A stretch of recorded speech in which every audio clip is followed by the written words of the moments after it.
Welcome to our YouTube channel the Earth Info. दोस्तों, आपको पता ही है कि हमारी पृथ्वी कितनी खूबसूरत है। यहाँ पे कई महासागर, पर्वतों, जंगलों, नदियाँ और कई आइलैंड्स हैं। हमारा इस वीडियो बनाने का मकसद इतना ही है कि हम जितनी हो सके कितनी इन्फॉर्मेशन हमारी पृथ्वी के बारे में आपको शेयर करें। तो आज का हमारा टॉपिक है अमेज़न रेन फॉरेस्ट, दुनिया का सबसे बड़ा वर्षा वन। तो प्लीज़ बने रहिए वीडियो के अंत तक। बात करते हैं अमेज़न रेन फॉरेस्ट की हिस्ट्री के बारे में। अमेज़ोनिया या अमेज़न वन के नाम से जाने वाला चौड़ी पत्तियों और नमी युक्त वन है जो दक्षिण अमेरिका के अमेज़न बेसिन के एक बड़े विभाग पर फैला है।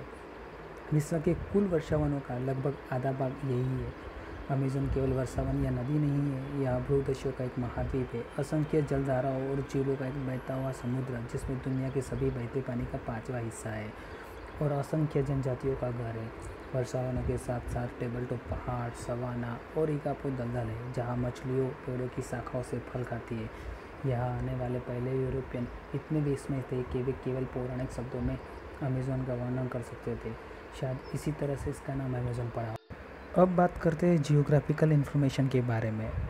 आपको पता है अमेज़न बेसिन कितना बड़ा है, तो इसका अंदाज़ा आप इस बात से लगा सकते हैं कि 70 लाख वर्ग किलोमीटर क्षेत्र पर फैला है, जिसमें से 44 लाख वर्ग किलोमीटर पर सिर्फ वर्षा वन खड़े। यह क्षेत्र 9 देशों की सीमाओं में पड़ता है। वनों का अधिकांश भाग 60% ब्राज़ील की सीमा में है। इसके बाद पेरू में 30% और अन्य देश जैसे कि Colombia, Venezuela, Ecuador, Bolivia, Guyana, Suriname और फ्रेंच गुयाना में ये वन फैले हुए हैं। इस क्षेत्र के कई राज्यों और विभागों का नाम इन वनों के आधार पर अमेज़ोनास पड़ा है। विश्व के कुल वर्षा वनों का लगभग आधा भाग यही है और विश्व के उष्णकटिबंधीय क्षेत्र में पड़ने वाले वनों में यह सर्वाधिक जैव विविधता पाई जाती है। अब बात करते हैं बायोडाइवर्सिटी मतलब जैव विविधता के बारे में। अमेज़न में लाखों प्रजातियां हैं, उनमें से अधिकांश अभी भी अघोषित है और दुनिया की कुछ सबसे असामान्य वन्य जीव है।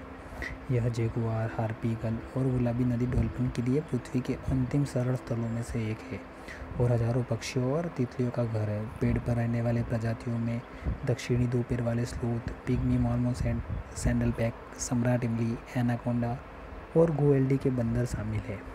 क्षेत्र की विविधता चौंका देने वाली है। यहाँ पे 40,000 पौधों से भी ज़्यादा प्रजातियाँ हैं, 2,400 मीठे पानों की मछली प्रजातियाँ हैं और 370 से भी ज़्यादा सरीसृप पाए जाते हैं। अमेज़न में कई प्रकार की आदिवासी जनजाति भी पाई जाती है जो कि सिर्फ अमेज़न के जंगल पर ही निर्भर है और यह प्रजाति विश्व में अन्यत्र कहीं और नहीं पाई जाती। हमने आपको अमेज़न जंगल की history, basic location, geographical area और बायोडाइवर्सिटी के बारे में ऑलरेडी बता चुके हैं। अब हम बात करने वाले कुछ इंटरेस्टिंग फैक्ट्स के बारे में जो आपके लिए बेहद रोचक रहने वाले हैं। तो स्टार्ट करते हैं। नंबर 1, ये दुनिया का सबसे बड़ा उष्णकटिबंधीय वर्षा वन है। नंबर 2, इसको धरती का फेफड़ा भी कहा जाता है, मतलब कि लंग्स ऑफ अर्थ। इसकी वजह यह है कि ये दुनिया का 20% से ज़्यादा ऑक्सीजन अकेले सिर्फ अमेज़न के जंगल से मिलता है। इसका मतलब ये हुआ कि 80% हमको बाकी दुनिया से मिलता है। नंबर 3, अमेज़न वर्षा वन एक कार्बन सिंक है जो कार्बन डाइऑक्साइड को अवशोषित करता है और इसे संग्रहित करता है, इसलिए यह विश्व स्तर पर कार्बन के स्तर को बनाए रखने में एक प्रमुख खिलाड़ी है। नंबर 4, यह दुनिया की एक चौथाई पश्चिमी चिकित्सा अमेज़न वर्षा वन की सामग्री का उपयोग करती है। कैंसर कोशिका के खिलाफ काम करने वाले 70% पौधे अमेज़न से आते हैं। नंबर 5, यहाँ से एक नदी निकलती है जिसका नाम है अमेज़न नदी। यह सैकड़ों जलमार्गों का जाल है। आपको पता है दोस्तों इसकी लंबाई क्या हो सकती है? तो इसकी लंबाई है करीबन 7,000 किलोमीटर। नंबर 6, अमेज़न वर्षा वन में लगभग 400 से 500 स्वदेशी अमेरिडियन जनजाति रहती है। उनमें से लगभग 50 की अपनी भाषा और संस्कृति है और बाहरी दुनिया से उनका कभी भी कोई संपर्क नहीं रहा। नंबर 7, अमेज़न का जंगल कुछ आकर्षक और जानलेवा प्राणियों का घर है। यहाँ ऐसी मछली पाई जाती है जिसके शरीर से 800 वोल्ट्स, सोचो मछली से करंट, बिजली पैदा होती है। इसे इलेक्ट्रिक ईल के नाम से जाना जाता है। मांस खाने वाली मछली, जहरीले मेंढक, जगुआर और बहुत सी जहरीले सांप यहाँ पाए जाते हैं। नंबर 8, अमेज़न नदी में एक अनोखी मछली पाई जाती है जिसका नाम है पिराको। यह मछली इंसान और अन्य मछलियों को भी खा जाती है। इसकी अधिकतम लंबाई 3 मीटर हो सकती है। इसके दांत इसकी जुबान पर और इसके मुंह के ऊपरी हिस्से पर होते हैं। मीठे पानी में पाई जाने वाली दुनिया की यह सबसे बड़ी लंबी मछली है। नंबर 9, अमेज़न के जंगल को पेड़ की डालियों और शाखाओं की एक घनी चादर ने ढक रखा है। यह काफ़ी घना है, जिस वजह से अमेज़न के जंगल की सतह तक प्रकाश नहीं पहुंच पाता और वहाँ हमेशा अंधेरा छाया रहता है। ये कितना घना है, इसका अंदाज़ा आप इस बात से लगा सकते हैं कि जब बारिश होती है तो पानी ज़मीन तक पहुंचने में 10 मिनट लग जाते हैं। सोचो कितना घना होगा और कितना वहाँ पे अंधेरा रहता होगा। इंसानों ने अपने सुपरसोनिक दिमाग की वजह से काफ़ी सारी टेक्नोलॉजी विकसित की है और काफ़ी सारी चीज़ें का आविष्कार किया है, बट ये चीज़ भी गलत नहीं है कि उन्होंने अपने एनवायरनमेंट और नेचर को भारी नुकसान पहुंचाया है, जिसमें अमेज़न रेन फॉरेस्ट भी बाकात नहीं है। तो अब हम बात करते हैं हमारे last topic climate change impact और कंजर्वेशन के बारे में। अमेज़न ने हाल ही के वर्षों में ट्रांस एमोजिनियम राजमार्ग बनाने के लिए वनों की कटाई के कारण अपने आकार को 20% खो दिया है। मवेशियों के चरने के लिए भारी मात्रा में वनस्पति को लगातार साफ किया जाता है और हर सेकंड 1.5 एकड़ फसल का उत्पादन नष्ट हो जाता है। विशेषज्ञों का अनुमान है कि अगर समस्या के समाधान के लिए कोई कदम नहीं उठाया गया तो केवल 40 वर्षों में वर्षावन पूरी तरह से समाप्त हो सकते हैं।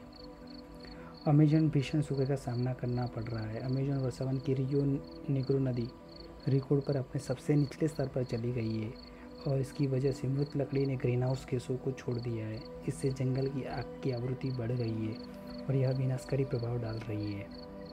जलवायु परिवर्तन अमेज़न वर्षावन के लिए कहर डाल सकता है, क्योंकि इसका 75% तापमान में केवल 3 डिग्री की वृद्धि के साथ नष्ट हो सकता है। विशेषज्ञों का यह भी कहना है कि वैश्विक तापमान के कारण वर्षावन सिर्फ 100 वर्षों में मर सकते हैं, जिसका असर हमें धीरे धीरे दिखाई देगा। तो जाते जाते दोस्तों, मैं आपसे एक बात शेयर करना चाहूँगा कि यह सामुदायिक चिंता का विषय है, जिसके लिए साझी जिम्मेदारी निभाने की सोच जरूरी है। आमजन भौतिक संपदा जुटाने की लालसा वाली मानसिकता से ऊपर उठकर भी इसमें बड़ा योगदान दे सकते हैं। सहज जीवन शैली अपनाकर प्रकृति के फीके पड़े रंगों को सहज कर सकते हैं।